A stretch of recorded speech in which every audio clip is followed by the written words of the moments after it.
Kwathi ngithi kunina benkashana kaMenzi yaphuza umlaza ngameva yabhula umlilo ngamahlamvu abanye bocima ngamanzi.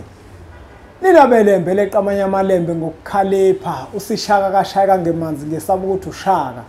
Ushaka kuyinkosi yasemashobeni ake ngikhuleke umhlaba wonke nasendaweni zonke la kuhamba kufinyelele khona lo mfanekiso oqoshiwe.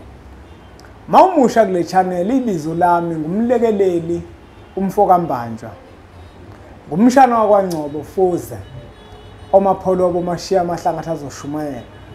Ngumzukulu kaMdumo ozala uThumbula Tshatatsha, uTshatatsha azala uPheshe, uPheshe azala uMaguyane, uMaguyane azala uVaphi, uVaphi azala uNokhojo.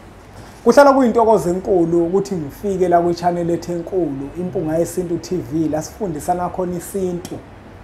Siyachushisana abafowethu, siyabuyisana kwinyathuko ehamba okhokho bethu. Uzokhumbula ukuthi njengoba siyimpisholo sizalwa phakathi kwemizi enamacala. Uyabona uma umuntu usaziqhathanisa nomunye umuntu sokuke enkingeni. Ngabe umbona umngani wakho ngoba nake ethenga imoto. Nawe usufuna ukuthenga imoto. Uyawazi amacala kini. Uyalwazi usizi lwakini. Ngeke ukusize ukugibela imoto. Izindlu ziwa kini. Ngoba sinabantu abaphila kakhulu impilo yokuncintisana. Umuntu abona umngani wakhe. Umuntu athande ukuphila impilo yokubukwa. Athi umuntu esebenza jaha ukuthenga imoto kodwa izindlu ziyawa kubo. Hayiba futhi noma kuthiwa imali yakho leyo oyisebenzayo kodwa unephutha elikhulu uma ukuthi izindlu kini ziyawa wena ugijimela ukuthenga imoto. Kungani ungathathanga iloan ozothi le-installment osikhokhayo kube ukuthi usikhokha le-installment kodwa umuzi wakini usuwakhe kahle. Hayi bafowethu. Amacala kini uyawazi, usizi lwakini uyalwazi, musu uziqhathanisa nomunye umuntu onomsamo ohlukile kunowakho. Nawe unowakho umsamo onamacala kini. Musa ukubona omunye umuntu ngoba nakuyena endiza ngamabhanoyi nawe usundiza ngamabhanoyi. Ungaziqhathanisa. Umbona umuntu ephathi iPhone enkulu nawe usufuna ukuyiphatha. Ungayenzi leyo nto. Ngoba kunamacala. Le mali oyinikezwe okhokho bakho uzothola ukuthi bafuna ugcina amacala athile ababekade bebhekene nawo. Uyazi ukuthi bafowethu sinkinga thina sabantu. Sinkinga. Uyabona endulo okhokho bethu nomkhulu bethu kwakwamakholwa. Kwakwamakholwa ngempela. Hayi thina esiphila manje. Uyazi ukuthi khona umuntu okayemsamo ngwana ke ufuna ukolihlola ithongo ukuthi linawo yini ngempela amandla. Abantu abadala udinga ukuthi bahlola amandla vele banawo. Kunomuntu othola ukuthi uzawukwenza umsebenzi. Uma ingenzakalanga lento edume ekhanda kuyena ayisekho indaba abantu abadala. Avela sho njalo. Ake siyeke bafowethu nodadewethu ukubuka inhlanhla ngasohlangothini lwezezimali kuphela.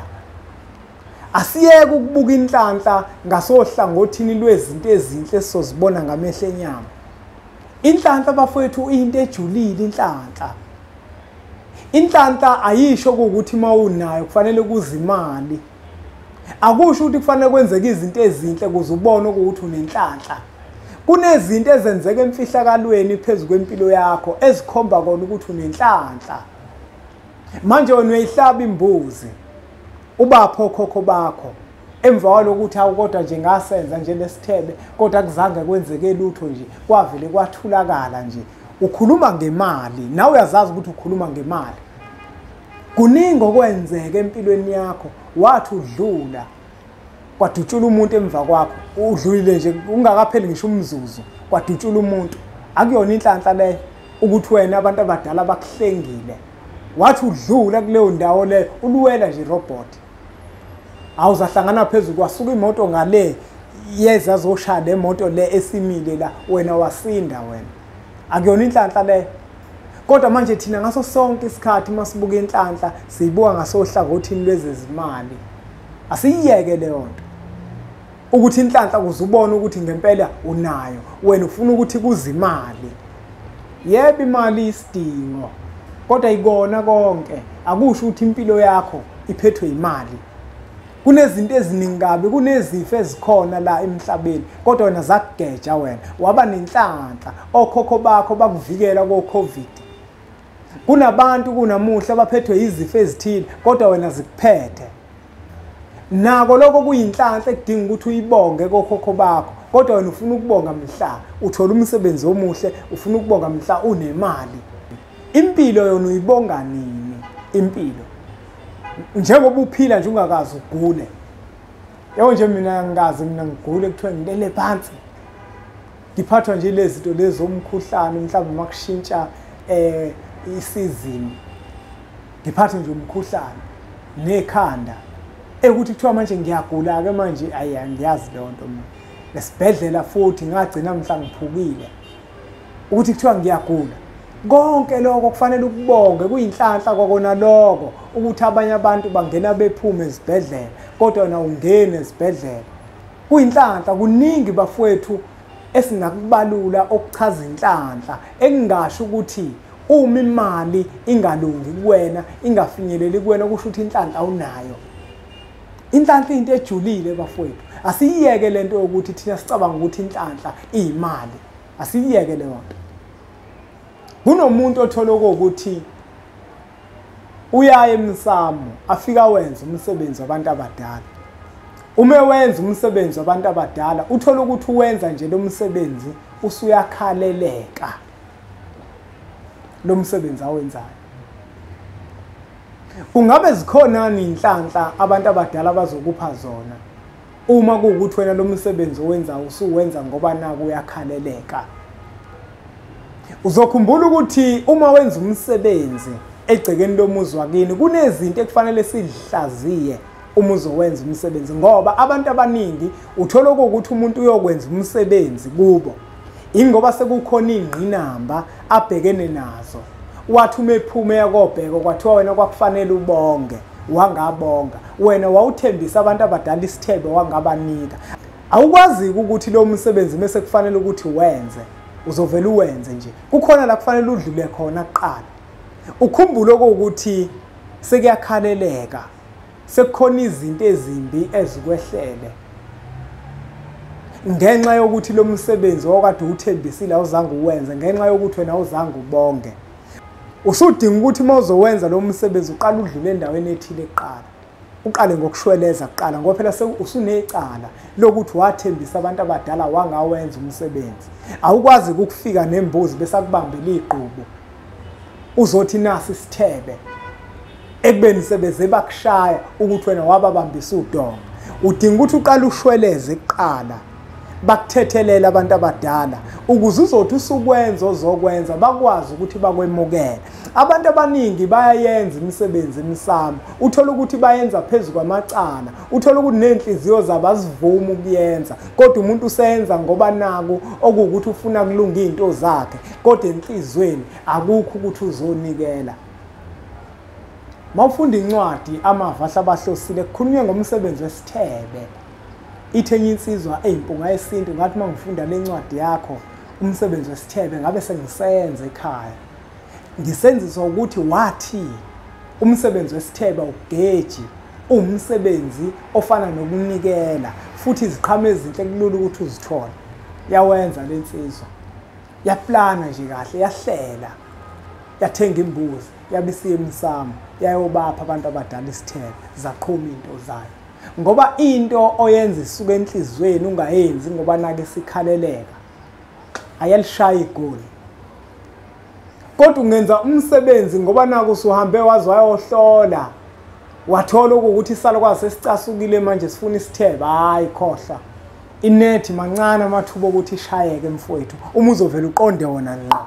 kusuke kufanele uqala ushweleze kuqala ucela intethelelo kogogo bakho ucela intethelelo kokhokho bakho ubacele bakuthethelele ngokuthi ubabambise udonga bakuphila amandla kodwa wena wangabenzela lutho uyacela ukuthi bakuthethelele uma sebekuthethelele usungabuya ke manje usukwenza ngothando hayi ngoba naku sukukuphoqa kodwa mawenza into ngoba naku ikuphoqa hayi mancane amathuba ukuthi lo msebenzi wakho uyishaya inethi uma kuukuthi ke nawe uyazi ukuthi khona into wathi uzoyenza egcekeni lomuzi wakini wangayenza eyisithembiso esilengayo noma uma kuukuthi abantu abadala sebekuphuca umsebenzi bakuphuca imali bakuphuca into zakho ahlale phansi sibonisana ukuthi sishweleza kanjani kuleso simo leso owasenza wena saze sagcine siba imbangela ukuthi bakwemuke okade bekuphekona qala ngokushweleza kuqala ngaphambi kokuba ke wenze leyo nto esikhaleleka nawo lento esikhaleleka uyenze isuka enhlizweni ngoba abantu abadala bathanda ukusuka enhlizweni hayi ngawageqa amagula ngoba ngemuke ngiyacela bafowethu ukuthi siwuthathe umfanekiso oqoshiwe siwudlulisele kwabanye abantu ngoba nakubona uzoba usizo olukhulu isifundo sethu ke sanamuhla bafowethu besithi inhlanhla akuyona imali kodwa inhlanhla into ejulile inhlanhla akuzona izinto ezinhle ozibona ngamehlo enyama kodwa inhlanhla into ejulile uma wenza umsebenzi ufuna uqala uthole eqala ukuthi lo msebenzi owenzayo usuka othandweni yini noma ususuka kulaka lwabantu abadala uma kuukuthi lo msebenzi usuzowenza ngoba kukhona ulaka lwabantu abadala qala ushweleze eqala bese ukhulula inhliziyo yakho iyenze ngothando lento ungayenzi ngokuphoqwa